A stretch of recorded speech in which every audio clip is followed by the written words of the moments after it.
Okay, you should all have the Total War pages in front of you. Okay, it's taken from a book about, I think it's about rationing. At home in World War II, rationing, yes. Okay, so let's have a look. So down the left-hand side, we've got a timeline. Okay, so we've got 1939, September, war begins, petrol rationing begins. 1940, January, food rationing begins, and in September, the London Blitz begins. Okay, we're going to look more into these later. 1941, June, clothes rationing begins, and December, the USA joins the war. Actually, we talked about that, won't we, when the USA joined. So they didn't join until the end of 1941. Considering we started in 1939, that's 2 years, isn't it? 1942, July, austerity regulations introduced. Sweets rationed to 2 ounces, 50 grams per person per week. 1943. May, Britain and the USA get the upper hand in the Battle of the Atlantic. June, special children's clothes rations introduced. 1945, May, war ends in Europe, and 1954, meat, the last item still to be rationed, is freely available again. Okay, let's read. Okay, so we're going to start at the top. Will you watch it? Are you copying? Copying, reading along is what I meant. Britain joined World War II in September 1939 when it declared war on Germany. France, Belgium, the Netherlands, Poland and other countries fought with Britain against Germany and later against Italy. In 1941, the USSR, which is what we now know as Russia, Soviet Union, well done, and the USA joined the war on the same side as Britain. Japan joined the side of Germany and Italy. This spread the fighting right around the world. The war finally ended in 1945. World War II took place on land, at sea and in the air. Bombs dropped by enemy aircraft during air raids destroyed millions of homes and killed and injured many thousands of people. Everyone's homes might be in the front line. That is why we say the war was fought on the home front as well as the battlefront. World War II was a total war. We're going to look about what this means. This means that the warring countries did everything they could to win. Every person, every factory and every field was needed for the war effort. The manufacture of non-essential foods and goods such as chocolate and fine clothes was cut back and they became very difficult to obtain. In 1939, 2/3 of Britain's food and many of industry's raw materials, oil and aluminium for example, came from abroad. The enemy sank thousands of ships bringing these supplies to Britain, which led to severe shortages. The government coped with these problems in 2 ways. First, it encouraged more food and raw materials to be produced at home. Second, it cut back on the food and goods people could buy. The most important way of doing this was by rationing. So let's have a look at the little smaller print underneath. So luxuries were difficult to obtain during the war. On the 16th of November 1940, the Daily Herald listed a whole range of items that its readers would probably have to do without. Oh, colon. Did you notice at the end there? So we're going into a list. Luxuries you must now do without include gloves, oh gosh, lace, furs, mattresses, corsets, carpets, linoleum, pottery, glass, office furniture, cutlery, cameras, musical instruments, sports goods, toys, fancy goods, fountain pens, umbrellas. Interesting selection there, isn't there? Interesting. Some of those probably you'll go, oh, more than others. Okay, but you've got to remember this is 1939. This isn't nowadays. So some of those things like we have nowadays won't be on this list. The path to war. We're going to look at the right-hand side. Adolf Hitler became leader of Germany in 1933. Backed by his Nazi party, he removed those who were against him and began taking over neighbouring countries. After Germany took over Czechoslovakia, Britain and France promised other countries they would oppose Nazi aggression if the Germans attacked anyone else. On September the 1st, 1939, Hitler invaded Poland.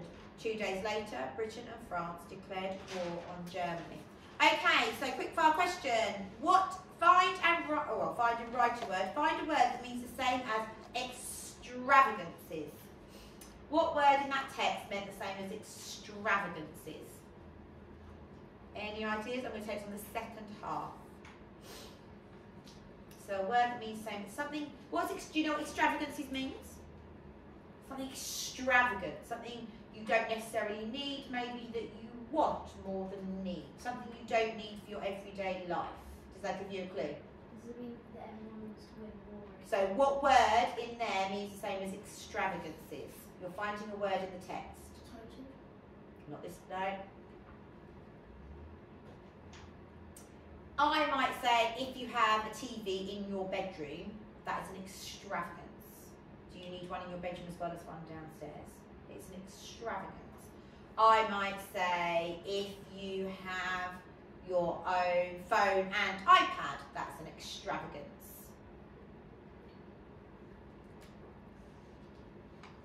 Any ideas? Maybe things like umbrellas and gloves might have been classed as an extravagance. Do you remember where we read that? Have a go.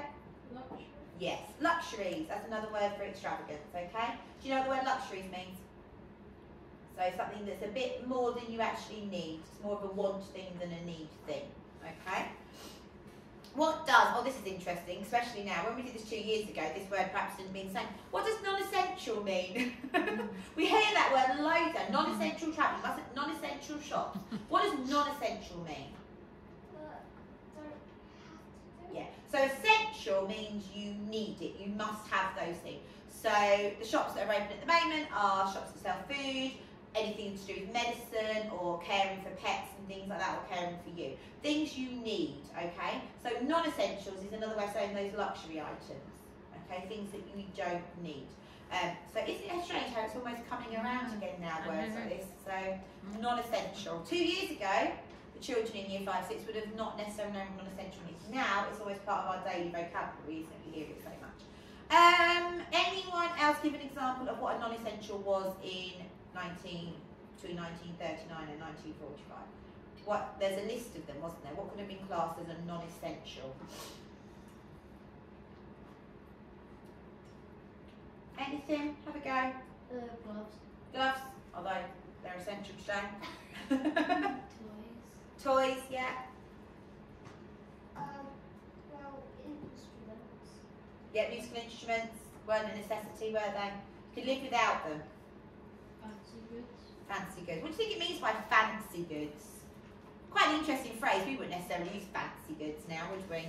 It's like something that's quite important. Probably not important. Maybe a bit. What do you think? It's maybe extravagant. So a bit extravagant, maybe a bit posh, like fancy things. You know, do you really need a fancy tablecloth out? Do you need a doily with you when you put your food out at night? Those kind of things in those days they would have had that would have been classed as maybe fancy. Okay, let's look at the term total war. Okay, what's the word? What did we think? What does the term total war mean? It means that everyone wants to win. Everyone wants to win, and every country put everything they have into winning that war. Our armed forces now are going out to different countries and fighting wars in different countries, but it doesn't affect our life, does it? Whereas in World War II, and was the same in World War I, it was a total war, everything. So you guys at home, your families at home would have been doing as much, which is what we're talking about in English, isn't it, to help the war effort as the people who are actually out and fighting. Looking at the first page, the first paragraph, where do you think this fits into an information book?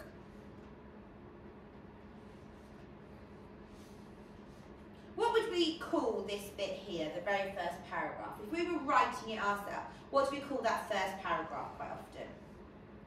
Introduction. An introduction. So this can all be classed an introduction. Now what we have cut off are the page numbers. This is page 4 and page 5, which tells you is at what point of a book.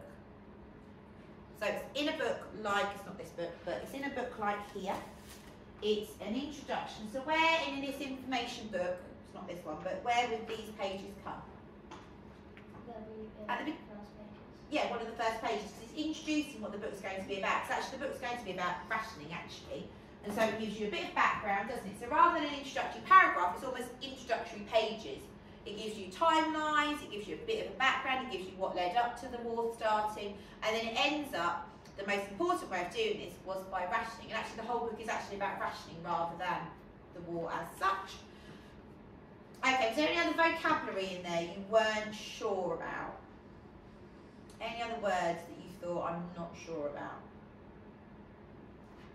I'm not sure how to pronounce it, but when it says structures, you now do the carpets. I'm not sure what this is.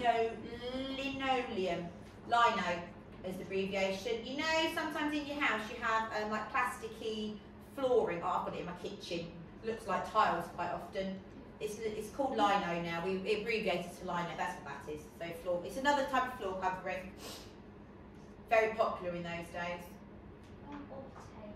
Obtain, to get something. So very difficult to obtain. Very difficult to get. So that was talking about things that were coming from abroad, wasn't it? Very difficult to obtain. I thought that when I read. Any others? I have a question about this. Can we just stick with what we're doing for the minute and then answer that question in a second? Is that all right? Okay, and so what you are now going to be doing as your main task is you're going to be writing a paragraph to explain what is meant by total war. Okay, and it says give examples to support your explanation. There is another activity where you just fill in the blanks if you're finding that one a bit hard. Okay, off we go.